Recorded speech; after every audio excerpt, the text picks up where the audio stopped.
Hello, कैसे हो बच्चों आज हम NCERT हिंदी पाठ 15 कक्षा 2 के लिए 1 की 2 की पाठ की संपूर्ण व्याख्या एवं प्रश्नोत्तर करेंगे। ठीक है बच्चों, चलिए देखो बच्चों, 1 की 2 की कहानी का सारांश। एक केस वाली और दोन केस वाली नामक 2 बहनें थीं। दोनों अपनी अम्मा और अब्बा के साथ एक छोटे घर में रहती थी।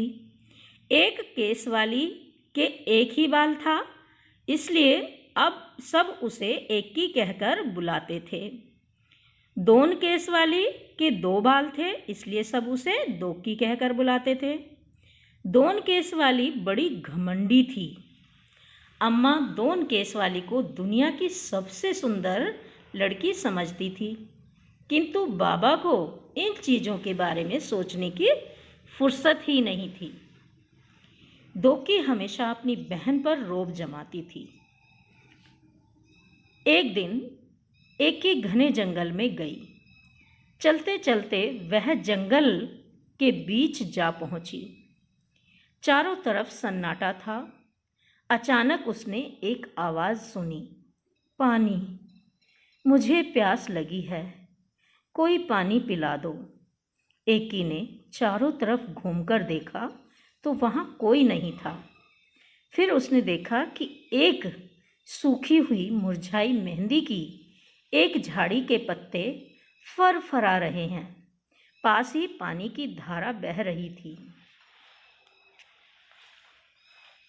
एकी ने चुल्लू में पानी भरकर कई बार झाड़ी के ऊपर डाला। मेहंदी की झाड़ी ने एकी को धन्यवाद दिया और कहा कि इस मदद को मैं हमेशा याद रखूंगी। एकी आगे बढ़ी तो उसने सन्नाटे में एक आवाज़ सुनी, मुझे भूख लगी है, कोई मुझे खाना खिला दो। एकी ने देखा कि एक मरियल सी गाय पेड़ से बंधी हुई थी।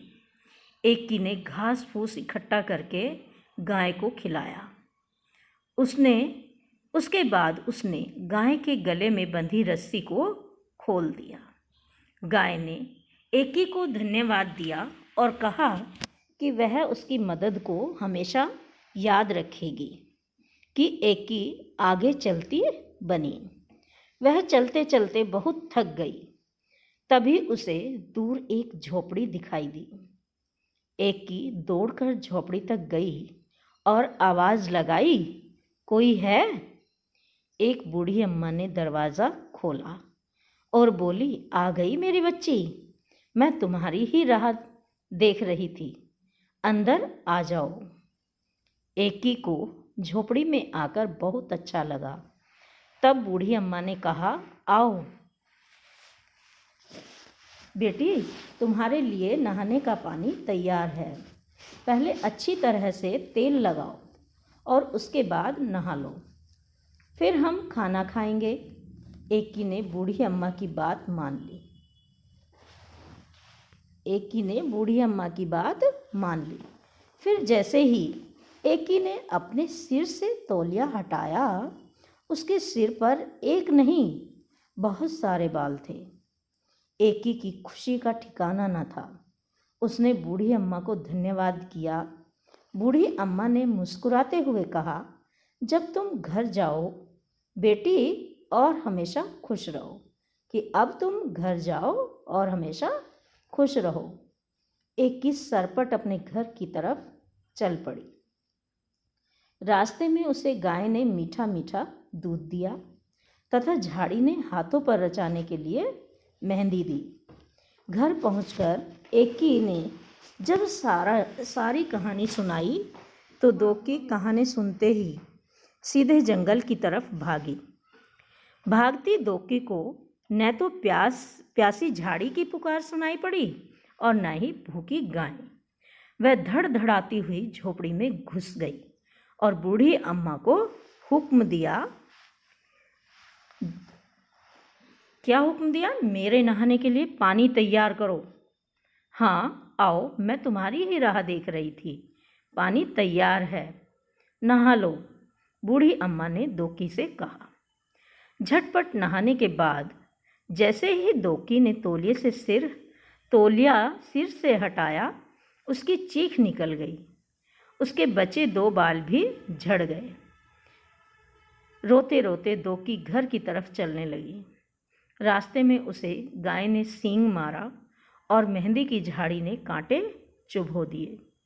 दोकी को सबक मिल चुका था। इसके बाद एकी दोकी अपने अम्मा बाबा के साथ खुशी खुशी रहने लगी। देखो बच्चों, अब इसके शब्द। रोब, दबदबा यानी धाक जमाना। चुल्लू, कुछ लेने या नापने के लिए गहरी की हुई हथेली। अंजुली, सरपट, तेज, रचा यानी बनाया। अब बच्चों इस पाठ के प्रश्न उत्तर कहानी से। प्रश्न नंबर 1, क्या बूढ़ी अम्मा पहले से जानती थी कि एकी और दोकी उनके घर आने वाली हैं? तुम्हें कैसे पता चला? उत्तर, हाँ, बूढ़ी अम्मा को पता था कि एकी और दोकी उनके घर आने वाली हैं। यह इस बात से जाहिर होता है कि अम्मा ने दोनों को कहा कि वह उनकी राह देख रही थी। अम्मा ने एकी और दोकी के लिए पूरे इंतजाम भी कर रखे थे। प्रश्न नंबर 2, दोकी का मेहंदी की झाड़ी और गाय पर ध्यान क्यों नहीं गया? इसका उत्तर है बच्चों, दोकी बड़ी तेजी से और अपने ही धुन में अम्मा की झोपड़ी की तरफ भाग रही थी, इसलिए उसका ध्यान मेहंदी की झाड़ी और गाय पर नहीं गया। प्रश्न नंबर 3, एकी ने झाड़ी और गाय की मदद कैसे की? इसका उत्तर है, एकी ने अपने चुल्लू में पानी भरकर कई बार झाड़ी पर डाला और उसकी प्यास बुझाई।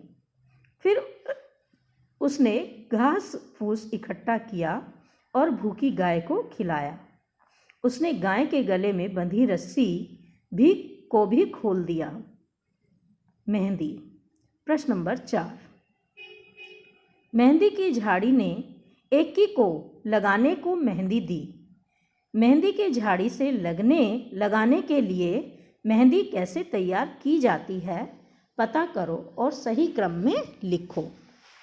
इसका उत्तर है बच्चों, पहले मेहंदी की झाड़ी से उसके पत्ते तोड़ो।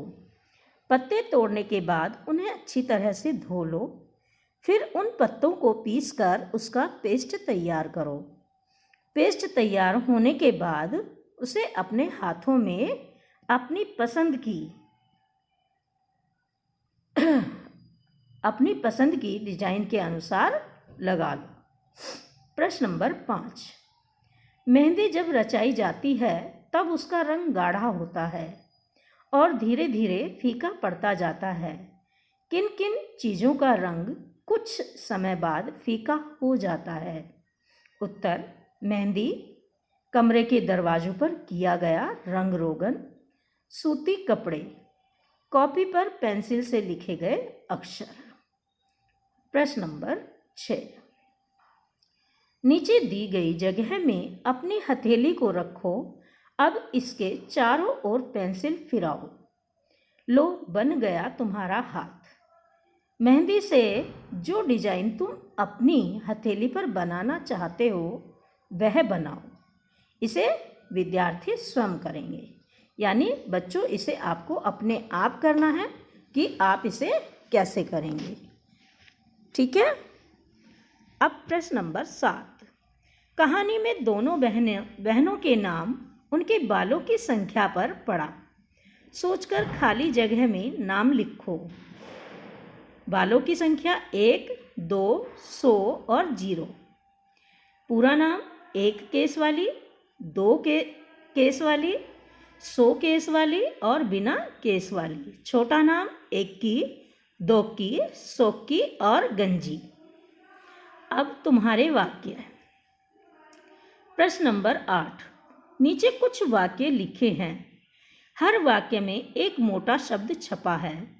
उनकी मदद से तुम अपने मन से सोचकर वाक्य बनाओ और कक्षा में बताओ। जंगल में चारों तरफ सन्नाटा था। बाबा को सोचने की फुर्सत ही कहाँ, काम में जो उलझे रहते थे। वह सरपट घर की तरफ दौड़ चली। मेहंदी की झाड़ी मुरझा गई थी। देखो बच्चों, इसके उत्तर हैं। आधी रात के समय पूरी तरह से सन्नाटा छा जाता है। कमल को परीक्षा के समय पढ़ाई के अलावा किसी भी काम की फुर्सत नहीं रहती। कुत्ते को देखते ही बिल्ली सरपट भागी। गर्मी के दिनों में फूल जल्दी मुरझा जाते हैं। नाम और काम। एकी ने देखा कि एक मरियल सी गाय पेड़ से बंधी हुई थी। एकी, गाय और पेड़ नाम वाले शब्द हैं। देखा और बंधी काम वाले शब्द हैं। प्रश्न नंबर 9, कहानी में से ऐसे 5-5 शब्द और छांटकर लिखो। कहानी में से ऐसे 5-5 शब्द और छांटकर लिखने हैं। देखा और काम, बंधी काम वाले शब्द। प्रश्न नंबर 9, कहानी में से ऐसे 5 शब्द छांटकर लिखो। नाम वाले शब्द एकी, दोकी, अम्मा, बाबा, गाय। काम वाले शब्द बुलाते, पहुंची, सरसरा, कहना, बैठना। ये क्या है बच्चों? ये काम वाले शब्द हैं और ये नाम वाले शब्द हैं। बच्चों, हमने इस पाठ का स्पष्टीकरण किया और इसके हमने शब्दार्थ व प्रश्न उत्तर भी किए। इन्हें आप कॉपी में करेंगे और याद भी करेंगे। धन्यवाद बेटा।